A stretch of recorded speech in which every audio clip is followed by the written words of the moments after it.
எல்லாருக்கும் வணக்கம். இன்னைக்கு மகளிர் தினம்.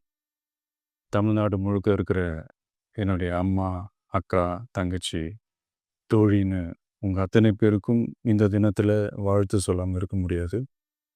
உங்கள் அனைவருக்கும் என்னுடைய மகளிர் தின வாழ்த்துக்கள்.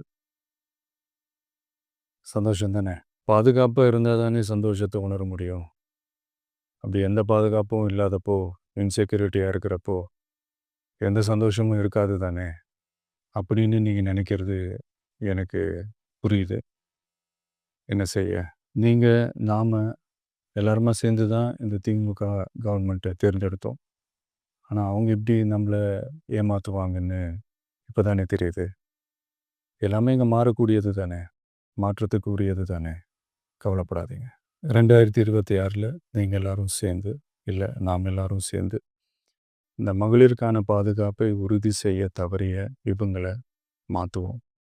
அதுக்கு இந்த மகளிர் தினமான இன்னைக்கு நாம எல்லாருமா சேர்ந்து உறுதியேற்போம். ஒண்ணு மட்டும் சொல்றேன், எல்லா சூழ்நிலையிலும் உங்களுடைய ஒரு மகனா, அண்ணனா, தம்பியா, தோழனா உங்களோட நான் நிப்பேன். நன்றி. வணக்கம்.